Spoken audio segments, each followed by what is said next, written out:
ನೀವು ನೋಡ್ತಾ ಇದ್ದೀರಾ ಸಮಯ ನ್ಯೂಸ್. ನಾನು ಕೀರ್ತಿ ಪಾಟೀಲ್. ಪುಷ್ಪ 2 ಸಿನಿಮಾ ರಿವ್ಯೂ ಮಾಡೋಕ್ಕೂ ಮುಂಚೆ ಹುಷಾರಾಗಿರಿ. ಯಾಕಂತ ಹೇಳಿದ್ರೆ ಪುಷ್ಪ 2 ಚಿತ್ರತಂಡದಿಂದ ಒಂದು ವಾರ್ನಿಂಗ್ ಬಂದಿದೆ. ಅದು ಎಸ್ಪೆಷಲಿ ಯೂಟ್ಯೂಬರ್ಸ್ಗೆ.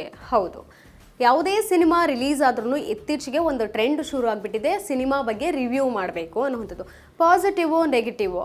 ಆದರೆ ಆಡಿಯನ್ಸ್ ರಿಪ್ಲೈ ಏನಿರುತ್ತೆ, ಅವರ ರಿಯಾಕ್ಷನ್ ಏನಿರುತ್ತೆ, ಅದರ ಆಧಾರಿತ ಮೇಲೆ ಯೂಟ್ಯೂಬರ್ಸ್ ರಿವ್ಯೂ ಮಾಡೋಕ್ಕೆ ಕೂತು ಬಿಡ್ತಾರೆ. ಸಿನಿಮಾ ವಿಮರ್ಶೆ ಅಂತ ಹೇಳಿದರೆ ನಿಜಕ್ಕೂ ಇದು ಸಾಮಾನ್ಯ ಕೆಲಸ ಅಲ್ಲ. ಮುಂಚೆಯಿಂದಲೂ ಪತ್ರಕರ್ತರು ಇರಬಹುದು, ಸೀನಿಯರ್ ಜರ್ನಲಿಸ್ಟ್ ಅಂತ ಇರಬಹುದು, ಅಥವಾ ಒಂದು ಅದಕ್ಕೆ ತಕ್ಕಾದಂತಹ ಒಂದು ಪರಿಣಿತರು ಯಾರಿರ್ತಾರೆ, ಪ್ರಬುದ್ಧತೆ ಹೊಂದಿರೋರು, ಅವರು ಸಿನಿಮಾ ಬಗ್ಗೆ ರಿವ್ಯೂ ಮಾಡ್ತಿದ್ರು. ಅದಕ್ಕೆ ಆದಂತಹ ಒಂದು ಬ್ಯೂರೋ ಇದೆ. ಆದರೆ ಈಗ ಹಾಗಾಗ್ತಿಲ್ಲ. ಯೂಟ್ಯೂಬರ್ಸ್ ತಮ್ಮ ಸಿನಿಮಾ ನೋಡ್ತಾರೆ, ತಮ್ಮ ಒಪಿನಿಯನ್ ಹೇಳಬೇಕು ಅನ್ನೋ ಒಂದು ನಿಟ್ಟಿನಲ್ಲಿ ತಮ್ಮ ರಿವ್ಯೂ ಮಾಡಿಬಿಡ್ತಾರೆ. ಸಿನಿಮಾ ಹೀಗಿದೆ, ಹೀಗಿಲ್ಲ, ಯಾವ ರೀತಿ ಇದೆ, ಮೇಕಿಂಗ್ ಹೇಗಿದೆ, ಸಿನಿಮಾ ಬಜೆಟ್ ಎಷ್ಟು ಖರ್ಚು ಮಾಡಿರ್ತಾರೆ ಅನ್ನೋವಂಥದ್ದನ್ನು ಮೇಲ್ಮೇಲೆ ನೋಡಿಕೊಂಡು ಸಿನಿಮಾ ಬಗ್ಗೆ ರಿವ್ಯೂ ಮಾಡ್ತಾರೆ. ಅಂಥವರಿಗೆ ಯೂಟ್ಯೂಬ್ ಯಾರು ಆ ರೀತಿ ಯೂಟ್ಯೂಬರ್ಸ್ ರಿವ್ಯೂ ಮಾಡ್ತಾರೆ, ಅಂಥವ್ರಿಗೆ ಪುಷ್ಪ 2 ತಂಡದಿಂದ ಒಂದು ವಾರ್ನಿಂಗ್ ಬಂದಿದೆ. ಈಗಾಗಲೇ ನಿಮ್ಮ ಗಮನಕ್ಕೂ ಅದು ಸಹ ಬಂದಿರುತ್ತೆ. ಆದರೆ ಇನ್ನೂ ಯಾರಿಗೆ ಆ ಗಮನಕ್ಕೆ ಬಂದಿಲ್ಲ ಅವ್ರು ಖಂಡಿತವಾಗ್ಲೂ ಈ ವಿಡಿಯೋ ನೋಡಲೇಬೇಕು. ಯಾಕಂತ ಹೇಳಿದ್ರೆ ಸಿನಿಮಾದಲ್ಲಿ ಇರುವಂತಹ ಒಂದೊಂದು ಡೈಲಾಗ್ಸ್ ಇರಬಹುದು, ಈಗ ಅದನ್ನು ಬೇರೆ ರೀತಿ ತಿರ್ಚುವಂತಹ ಒಂದು ಕೆಲಸ ಮಾಡ್ತಿದ್ದಾರೆ ಅನ್ನೋವಂಥದ್ದು ಅವರು ಕಂಪ್ಲೇಂಟ್ ಮಾಡಿರೋದು. ಜೊತೆಗೆ ಈ ನಿಟ್ಟಿನಲ್ಲಿ ಏನಾದರೂ ನೀವು ಅದನ್ನು ಬೇರೆ ರೀತಿ ಮಾಡೋದಾದ್ರೆ, ಅಥವಾ ಒಂದು ಸಿನಿಮಾ, ಈ ಪುಷ್ಪ 2 ಸಿನಿಮಾದ ಡೈಲಾಗ್ಗಳಿರ್ಬೋದು, ಅಥವಾ ಹೀರೋನ ಇರ್ಬೋದು, ಬೇರೆ ಹೀರೋಗೆ ಕಂಪೇರ್ ಮಾಡೋದಿರ್ಬೋದು, ಅಥವಾ ಆ ಡೈಲಾಗ್ಸ್ಗಳನ್ನು ಬೇರೆ ಒಂದು ಸೀನಿಗೆ ಕನೆಕ್ಟ್ ಮಾಡಿ ಅಲ್ಲಿಗೆ ಅದನ್ನು ಕ್ಯಾರಿ ಆನ್ ಮಾಡೋದು, ಅಥವಾ ಇನ್ಸ್ಟಾಗ್ರಾಮಲ್ಲಿ ಅದನ್ನು ಮೀಮ್ಸ್ ಆಗಿ ತಿರ್ಚೋ ಅಂಥ ಒಂದು ಕೆಲಸಗಳನ್ನ ಏನಾದರೂ ಮಾಡಿದ್ರೆ ಇದು ಸೀರಿಯಸ್ ಆಗಿ ಸ್ಟ್ರಿಕ್ಟ್ ಆ್ಯಕ್ಷನ್ನ ನಾವು ತಗೋಬೇಕಾಗುತ್ತೆ ಅನ್ನೋವಂಥದ್ದನ್ನು ಪುಷ್ಪ ಚಿತ್ರತಂಡದ ನಿರ್ಮಾಪಕ ಹೇಳಿರೋವಂಥದ್ದು. ಸೊ ಎಲ್ಲರೂ ಎಚ್ಚರವಾಗಿರಿ.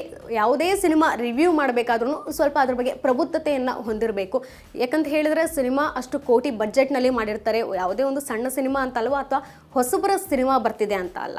ಸಿನಿಮಾ ರಿವ್ಯೂ ಮಾಡಬೇಕಾದ್ರೆ ಅದಕ್ಕೆ ಆದಂತಹ ಒಂದು ನಾವು ಏನು ಪಾಲಿಸಿ ಇರಬೇಕು, ಅಥವಾ ಒಂದು ಎಥಿಕ್ಸ್ ಅಂತ ಏನು ಹೇಳ್ತೀವಿ, ಒಂದು ಕೆಲಸ ಏನಾದರೂ ಮಾಡಬೇಕಂದ್ರೆ ಅದನ್ನು ಖಂಡಿತವಾಗ್ಲೂ ತಿಳ್ಕೋಬೇಕು. ಈ ಪ್ರಾಸೆಸ್ಸಲ್ಲಿ ಬರುತ್ತೆ. ಸಿನಿಮಾ ರಿವ್ಯೂ ಅಂದರೆ ಏನು, ರೇಟಿಂಗ್ಸ್ ಕೊಡೋದಷ್ಟೇ, ಅಥವಾ ನಮ್ಮ ಒಬ್ಬರು ರಿವ್ಯೂ ತೊಗೊಂಡು, ಅಥವಾ ಜನಕ್ಕೆ ಏನೋ ಒಂದು 10 ಜನ ನೋಡಿರ್ತಾರೆ, ಒಂದು 100 ಜನದಲ್ಲಿ ಒಂದು 10 ಜನ ರಿವ್ಯೂವಲ್ಲಿ ಚೆನ್ನಾಗಿಲ್ಲ ಅಂತ ಹೇಳಿರಬಹುದು. ಆದರೆ ಅದನ್ನೇ ನಾವು ನೆಗೆಟಿವ್ ಆಗಿ ಚೆನ್ನಾಗಿಲ್ಲ ಅಂತ ಏನಾದರೂ ಮಾಡ್ಕೊತ ಹೋದರೆ ಅದು ನಿಜಕ್ಕೂ ತುಂಬ ಸೀರಿಯಸ್ ಆಗುತ್ತೆ. ನಾವು ಸ್ಟ್ರಿಕ್ಟಾಗಿ ಆ್ಯಕ್ಷನ್ ತೊಗೊಳ್ಳೇಬೇಕು. ನಾವು ಕಂಪ್ಲೇಂಟ್ ಯಾವ ರೀತಿ ದಾಖಲು ಮಾಡಬೇಕು ಆ ರೀತಿ ಕಾನೂನು ಪ್ರಕಾರನೇ ನಾವು ಹೋಗ್ತೀವಿ ಅನ್ನೋಂಥದ್ದನ್ನು ಹೇಳಿದ್ದಾರೆ. ಜೊತೆಗೆ ಡೈಲಾಗ್ಸ್ ಜೊತೆಗೆ ಸಿನಿಮಾದು ಕಂಪ್ಯಾರಿಸನ್ ಸಹ ಮಾಡಕೂಡ್ದು. ಜೊತೆಗೆ ನೆಗೆಟಿವ್ ಏನು ಮಾಡ್ತಾ ಇದ್ದಾರೆ, ನೆಗೆಟಿವ್ ಕಾಮೆಂಟ್ಸ್ ಅದು ಬಿಡಿ, ಅದು ಹೊರತುಪಡಿಸಿ ಯೂಟ್ಯೂಬರ್ಸ್ ಅನ್ನೋವಂಥದ್ದು ಮೇಯ್ನಾಗಿ ತೊಗೊಂಡು ಸಿನಿಮಾ ಬಗ್ಗೆನೇ ಒಂದಷ್ಟು ವರ್ಗ ಚೆನ್ನಾಗಿದೆ ಅನ್ನೋದು ಹೇಳೋದಾದರೆ, ಇನ್ನೂ ಒಂದಷ್ಟು ವರ್ಗ ಸಿನಿಮಾ ಟೋಟಲಿ ಅಟ್ಟರ್ ಫ್ಲಾಪ್, ತುಂಬ ಚೆನ್ನಾಗೇ ಇಲ್ಲ, ಇದು ಪ್ಯಾನ್ ಇಂಡಿಯಾ ಲೆವೆಲ್ಗೆ ಅಲ್ಲವೇ ಅಲ್ವಾ ಸಿನಿಮಾ, ಡೈಲಾಗ್ಸ್ ಅಂತೂ ಈ ರೀತಿ ಬಂದಿದೆ, ಯಾವುದೋ ಅಥವಾ ಕನ್ನಡ ಸಿನಿಮಾಗಳನ್ನು ಹೋಲುವಂಥದ್ದು ಇರ್ಬೋದು, ಅಥವಾ ಹಿಂದಿ ಸಿನಿಮಾ, ಈ ರೀತಿ ಸಿನಿಮಾಗಳನ್ನೆಲ್ಲ ಕ್ಯಾರಿ ಆನ್ ಮಾಡ್ತಾ ಆ ಸೀನ್ಗಳನ್ನು ಕಟ್ ಮಾಡಿಕೊಂಡು ಈ ಸಿನಿಮಾದಲ್ಲಿ ಬಳಸ್ಕೊಂಡಿದ್ದಾರೆ. ಇನ್ ದ ಸೆನ್ಸ್ ಆ ಸಿನಿಮಾ ಸೀನ್ ಈ ಸಿನಿಮಾದಲ್ಲಿ ನೋಡಿದ್ರೆ ಆ ರೀತಿ ಭಾಸವಾಗುತ್ತೆ. ಪುಷ್ಪ 2 ಸಿನಿಮಾ ಈ ಒಂದು ಸೀನ್ ಪರ್ಟಿಕ್ಯುಲರ್ ಆಗಿ ನಾವು ನೋಡ್ತಿದ್ರೆ ನಾವು ಯಾವುದೋ ಬೇರೆ ಸಿನಿಮಾ ಸೀನ್ ತೊಗೊಂಡು ಹೋಗಂಗಾಗುತ್ತೆ, ಅಥವಾ ಮ್ಯೂಸಿಕ್ ಕಾಪಿ ಮಾಡಿದ್ದಾರೆ, ಈ ರೀತಿ ಎಲ್ಲ ನೆಗೆಟಿವ್ ಮಾಡಬಾರ್ದು ಅನ್ನೋಂಥದ್ದನ್ನು ಅವರು ಹೇಳಿದ್ದಾರೆ. ಸೊ ನೋಡಿ, ಯಾವುದೇ ಸಿನಿಮಾ ನೀವು ರಿವ್ಯೂ ಮಾಡಬೇಕಾದ್ರೂ ಒಮ್ಮೆ ಅದನ್ನು ಪರಿಗಣಿಸಿ ಆ ಒಂದು ಲೆಕ್ಕಾಚಾರದಲ್ಲಿ ನೀವು ರಿವ್ಯೂ ಮಾಡಬಹುದು.